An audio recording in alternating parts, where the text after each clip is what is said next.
Iran यानी मुस्लिम सियासत का वह हीरो जिसने इजराइल और अमेरिका की सत्ता को हिलाकर रख दिया। ईरान के रोब दबदबे के आगे अरब देश भी छोटे नजर आ रहे हैं, क्योंकि इजराइल का मुकाबला करने की हिम्मत जो ईरान में है वह किसी और में नहीं। ईरान ने जिस तरह से अमेरिका और इजराइल का मुकाबला किया है, उसने उसके सुपर पावर होने के भ्रम को मिट्टी में मिला दिया। ये तो मुस्लिम देशों की बुजदिली है, वरना फिलिस्तीन की आजादी महज कुछ घंटों की बात है। 1979 की क्रांति के बाद ईरान एक फिल्मी कहानी की तरह पहले पर्दे पर आया और उसके बाद उसका भौकाल बढ़ता ही चला गया। न जाने कितने विलन आए, न जाने कितने जॉर्ज बुश और टोनी ब्लेयर आए, लेकिन ईरान का कुछ न कर पाए। अमेरिका ने न जाने कितना पैसा और न जाने कितनी शक्ति लगा दी, लेकिन ईरान का कुछ नहीं बिगाड़ पाया। ईरान का जन्म एक विचारधारा के रूप में हुआ था और उस विचारधारा ने आज पूरी दुनिया को अपने कब्जे में ले लिया है। ईरान के सुप्रीम लीडर अयातुल्ला खुमैनी को जब अमेरिका ने धमकी दी कि हम तुम्हें घुटनों पर ले आएंगे, तो ईरान ने कहा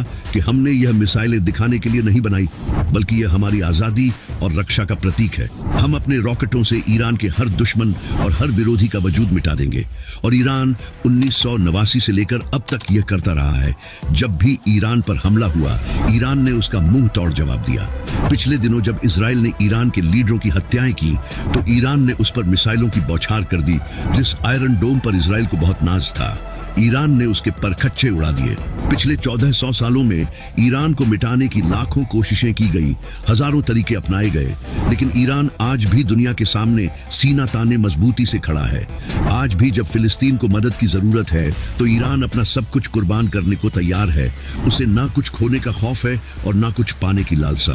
बस उसका एक ही ख्वाब है, और वह है फिलिस्तीन की आजादी, मस्जिदे अक्सा की आजादी। ईरान इस वक्त मुस्लिम दुनिया को एकजुट करने की कोशिशों में लगा हुआ है। ईरान के सुप्रीम लीडर अली खामनगा कहते हैं, हमारा कुछ नहीं होने वाला। दुश्मन की यही ताकत है कि वह हमें बांटकर अपना फायदा उठाना चाहता है। पूरी दुनिया के मुसलमानों को हमारे दुश्मनों के खिलाफ एकजुट होने की जरूरत है। इजराइल का खात्मा तय है, दुश्मन कमजोर है और विद्रोही मजबूत, और हम ऐसे ही फिलिस्तीनी मुसलमानों के साथ खड़े रहेंगे। अली खाम के यह शब्द बता रहे हैं कि ईरान, अमेरिका और इजराइल के लिए कितना बड़ा चैलेंज बनने वाला है।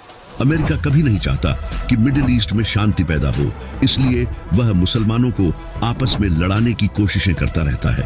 और अगर मुस्लिम देश एकजुट हुए, तो मिडिल ईस्ट से उसकी चौधराहट खत्म हो जाएगी और यह अमेरिका के पतन की शुरुआत होगी।